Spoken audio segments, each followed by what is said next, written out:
Good morning, Tim. This is blog number 27 as part of practicum. This week we're being asked to discuss student groupings, favorite lesson, and submit practicum assessment report. Well, that submission of the practicum assessment report has already been completed. That is something I'm glad that is off my plate. I'm still in the process right now of working on my co-op hours. I'll be wrapping them up this week, and I can submit that and knock that off my internship part of the program. And things are looking really good right now.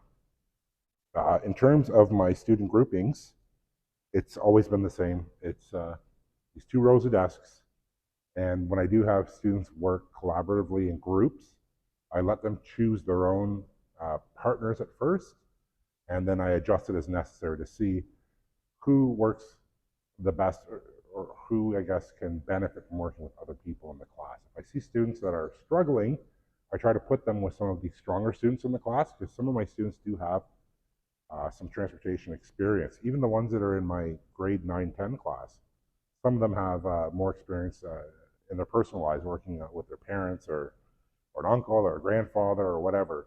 So I try to make sure I can pair up the ones that don't have experience with the ones that do have experience, in the hopes that they can benefit from each other's skills. I have some students that are very theory driven and some that are very practically driven, and it's nice to pair those up every once in a while when we're doing certain assignments. So if we're jumping from a theory assignment into the practical and it's part of the same lesson, I try to make sure I can pair those students up in a way where both their skills can shine, I suppose. Where else are we here? Favorite lesson. Uh, my favorite lesson was one I just completed, and that was that I did a skilled trades research presentation. What I had the students do is spend a few days researching skilled trades that they might be interested in. I left it very open-ended. I said I would like to see a lot of transportation skills, because it's really hard to see, but in motive power, there are about 20 trades here in motive power that relate to transportation. There's also quite a few in industrial that relate to transportation. And a lot of the trades do loosely tie into the construction trades as well. We practice a lot of the same principles. So I left it up to them to decide what they wanted to research.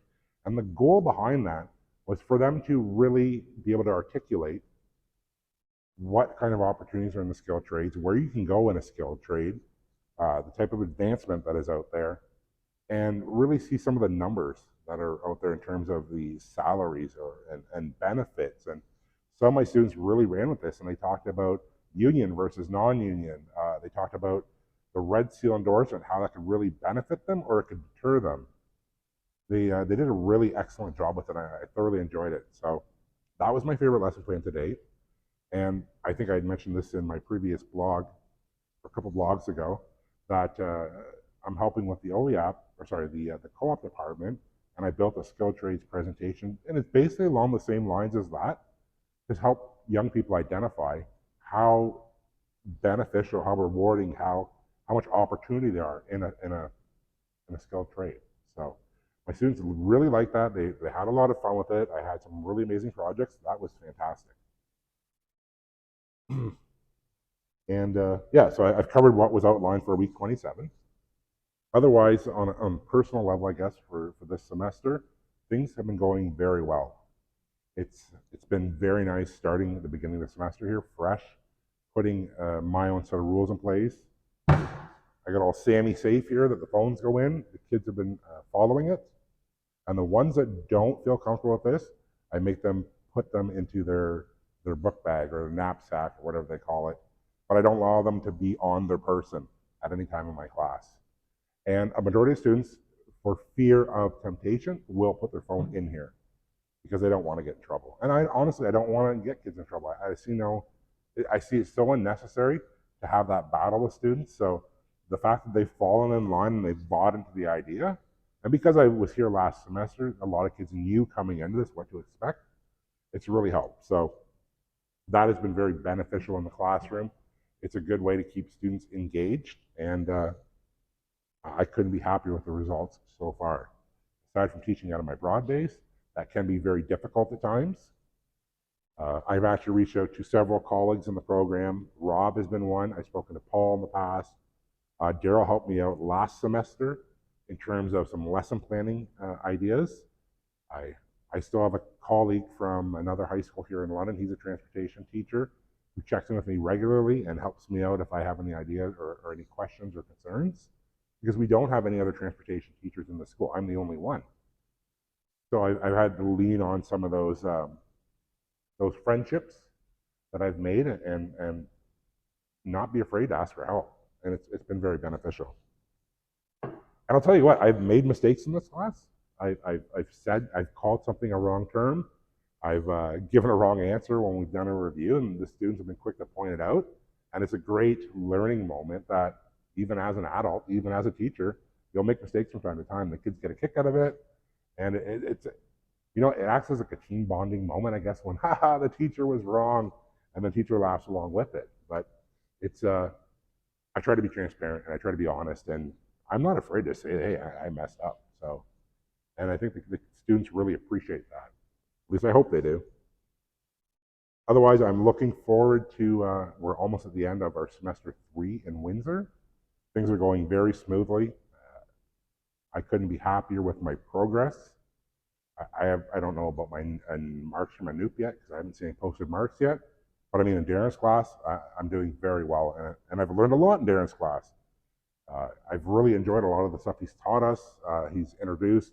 He's helped me actually think outside of normal teaching practice, I guess, and implement some of the skills that I have in the whole videography thing. And I even developed a lesson plan that I played on the board for my class. And then the gears started to really turn on how I could do if we were to go into a lockdown situation, or if I ever did an online teaching course. It's really helped me realize that there is potential there, and it is very, I wouldn't say easy, but it's doable. It's very doable to teach a course through online training, and it just takes a little bit of creativity and time, and it's opened up a world of possibilities for me. Like I said, I started a YouTube channel as well for my class where I post a lot of videos. What I would like to start doing is actually record myself using a lot of the machines, and I'm posting that on the channel as well. For kids that may, students that may have missed my demonstration, they can see it there at home, whether they're sick or suspended or whatever the case may be, and then we can still go over it in class together.